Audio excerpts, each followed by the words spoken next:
The question is, what if I told you that you were selling your Amazon products the wrong way, right? What if I said that? Specifically in today's show, I'm going to talk about pricing your products and how most of us don't put much thought or effort into it, unfortunately. I think most of us work really hard, right, to acquire the products and the inventory that we have. And then sometimes we wimp out when it comes to pricing because it can take too much thought, or we get too nervous, and so we join that race to the bottom. So I'm going to go through some of the psychology that I think goes into pricing products, which I find to be interesting.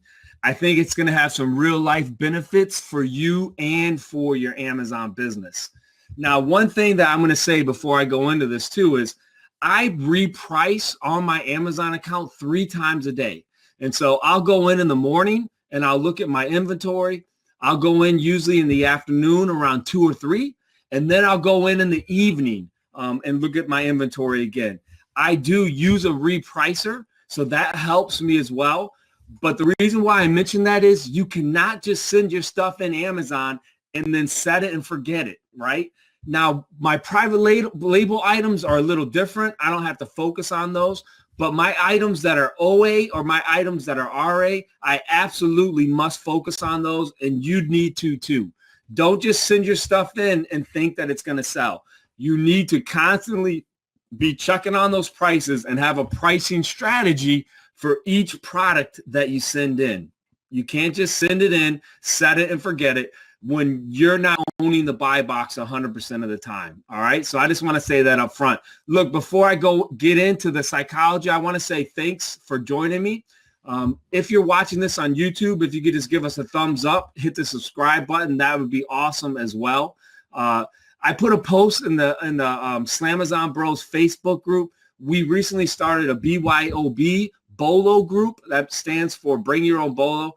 And it's been really exciting seeing the participation with the community there. They've been posting so much stuff, I can't even keep track. And so, on the Facebook feed, there's so many bolos being posted. It's kind of mind-boggling.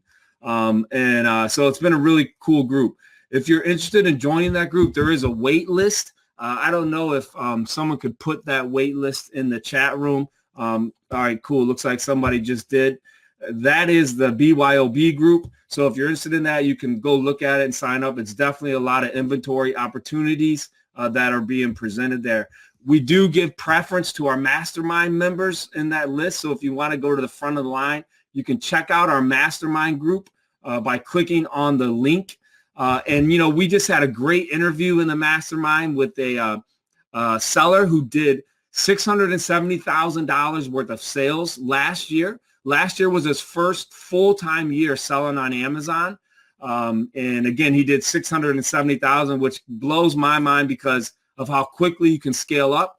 He talked to us. One of his things he really likes doing is bundling. He sold 450 Easter bundles just this past Easter. So it was a cool interview, and we do different things like that in the mastermind group, as well as try to give you some exclusive content. So if you're interested in that, check that out. All right, so let's get into it. Why is pricing important? Why might you be doing it the wrong way? Well, there's actually a lot of psychology involved with pricing. And so it can make a difference to a customer what your product is priced at. They may not even realize that it makes a huge difference to them, right? And so often we think as buyers when really we need to think as customers. So I'm just going to go through some of the different things that I read about that can create different reactions in people for pricing. So the first one is this: price perception is true.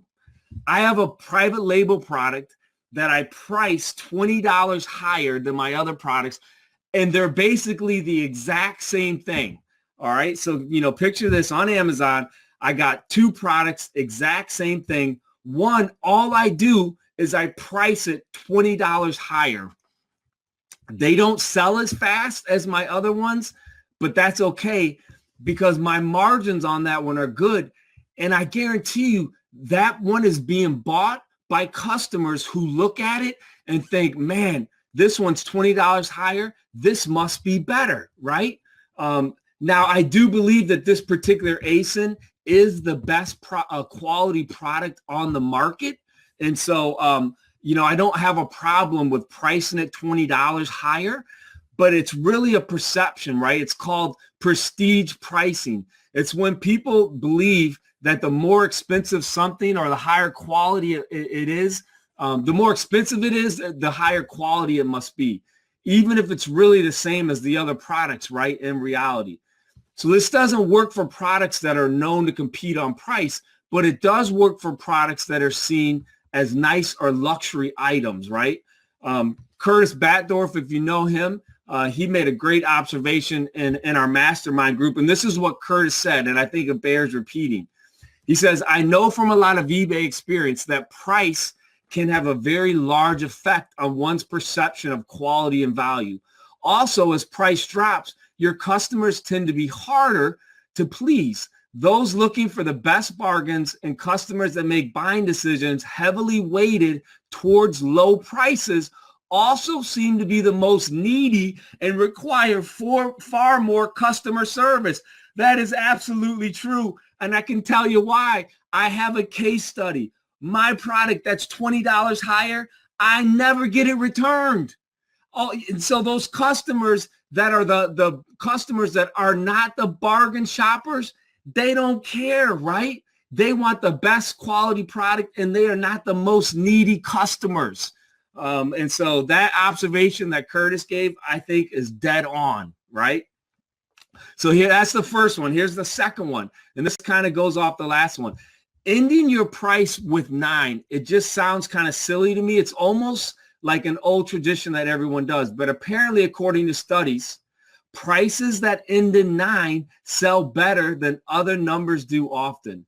So now I'm citing studies to you. One study I found interesting was that the people with two options, one was 60 and the other one was 45, was $60 and now $49. Even though the $49 sell price was $4 higher, the $49 sell price outsold the one ending in 5. So for whatever reason, right, prices ending in 9, and I'm sure it doesn't always matter or make a difference, but take that for what it's worth. And again, you can talk to people who've been in business, been in retail marketing for a long time, and you can just see the prices. For some reason, the number 9, it makes a difference, right, when you price. So that's the second one. Here's the third one, free shipping.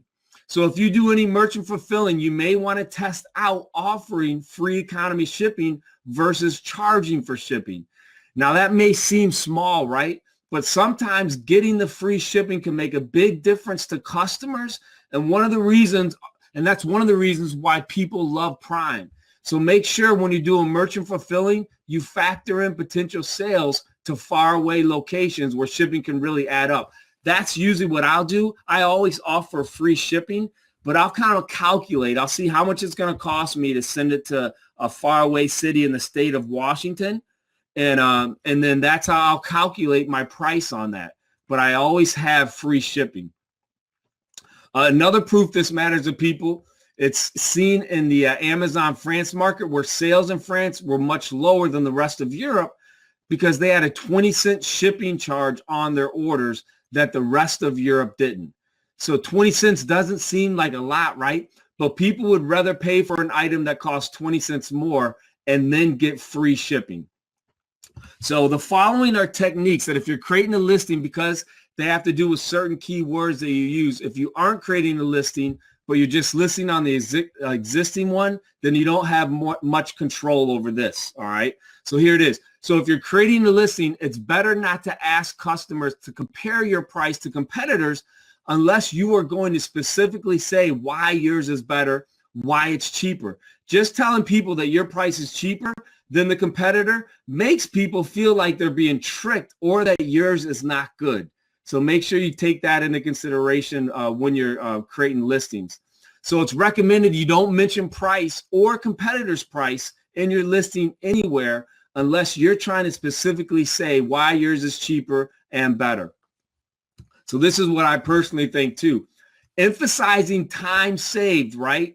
and ease over use over price. If you're creating your own listing, you're trying to think of a great title, bullet points, description. Sometimes it's better to focus on the quality or time that product will save the consumer than how great a price the product is.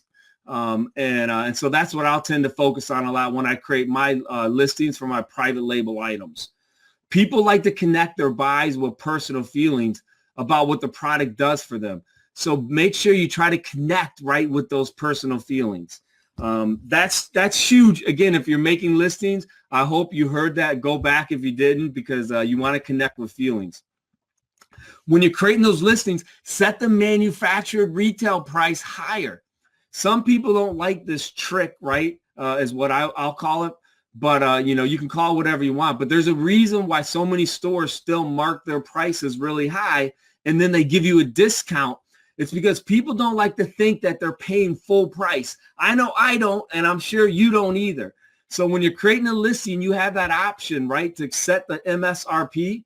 And if you plan to sell your product for $50, you could set the MSRP at $75, and then Amazon will show it as being 25% off. That actually shows up in the listing. I wouldn't go too crazy with it, as it could look like there's something wrong with the product, and it could affect one of the other psychological things we talked about. Showing too much of a discount can get people thinking about the price more than you want them to. And again, I know this is kind of getting detailed, but it's, again, things that you really need to think about when you're selling on Amazon. This one seems kind of funny to me, but if you have a listing with multiple variations, change the prices of them just slightly. Studies show that people are more likely to choose one of the products if the prices are off just by a penny or two than if the prices are all even, right?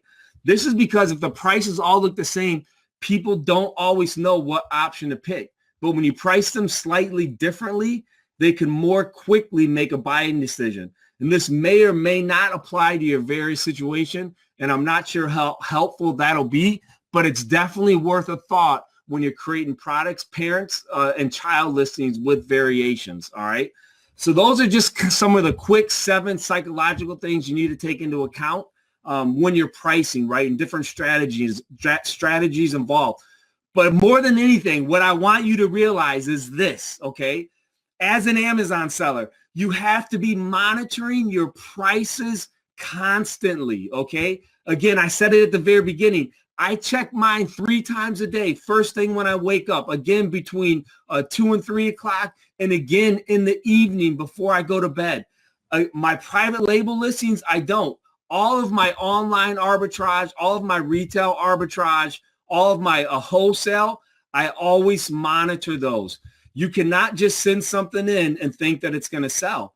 And so I said it again at the beginning, I do use a repricer that helps a lot. But this is an extremely important part of your business. Please don't forget this. Don't lose this. If you're a new seller, right, or you're just beginning to sell, you have to understand pricing, and you got to understand what you need to do to massage that pricing to get the sale, okay? Super important. Understand how many sellers that you're competing with, right? Understand that you need to capture that buy box. If you're going to get that sale, you got to float in that buy box. And so you got to look, and you got to, set a target point, understand what you paid for that product. So many times we get so busy sending product in that we don't have a good system, right, to come up with. And so we forget what we bought that product for. You always need to have a strike point. Yeah, so Curtis says in the chat room, have a plan and a pricing strategy in place. You guys, please, and ladies, men and women, have a plan and pricing strategy in place for every product that you send in. If that means that you write it down in a notebook, that you have it in an Excel sheet, you got to know that. Again, understand how many sellers you're competing with. Understand if it's a seasonal item, right, that you want to make sure you're going to be in the buy box. Yeah, so Curtis says it can be different too, depending on products. And so if I'm buying winter boots right now, which are going on a good price or going on clearance, right, because we're out of winter, couple things. I may just hold those here at my house. I may put them up in my attic because winter boots aren't going to sell very good, right, in the summertime. And so I may decide to hold those. But when I do send those in, right, come October, I am going to definitely want to compete on price in November and December to make sure, because that's when they're going to be selling fast. They're going to be selling fast December, January, February, because that's when winter boots sell. And so that's all I wanted to share with you, right? This is a huge piece to the puzzle of being a successful seller on Amazon. I can't tell you how many people will come to me who have been selling for 1 year or less, and they say, Andy, I got all this inventory, right, in at the Amazon warehouse, and I'm not selling anything. I'm not, getting any sales. And the very first thing I say is, are you looking at your prices? Do you have a pricing strategy? Are you massaging those prices? Here's the thing, and I don't know if it's true or not, but I've heard this before. Sometimes, if you're maybe in the buy box, if you raise your price, right, that may go into Amazon's algorithm somehow. It shows that you're an active seller, right, moving around your price, and that may get you in the buy box. And so it's not necessarily every time you have to lower your price, right, that may get you in the buy box. Maybe you want to bump your price up by 49 cents instead of going lower than 49 cents. That may get you in the buy box as well. But the whole key is you need to be changing and massaging and looking and understanding those prices that you're competing with on those listings where there's other sellers, okay? And then please understand the psychology. If you are private labeling, if you're bringing your own product to market, maybe you want to have 2 listings. Maybe you want to do 2 slightly different variations. I guarantee you, do it as a test. Do it as a case study. Bring 2 products that are similar but maybe slightly different. Charge one $20 more. You're going to get sales for that one because I am a living testimony. I can tell you I get sales on that very exact situation. They're not as fast as the other one, but they are consistent, right? Because price perception is true. So JB asked, Andy, do you have a set time frame you like to see for turnover? And after that, do you really get aggressive with pricing? Yes, JB, I definitely do. Again, it really depends on the product. It depends if it's a seasonal product. But anything that I send into the Amazon warehouse, I want to sell within 6 months or less, right? That is the absolute minimum, is 6 months or less. Now, depending on what the product is, depending on what the margin is, if the margin is decent, I may decide that if I have 300 of those, and maybe the buy box right now is at $40, right? But I have 300 units.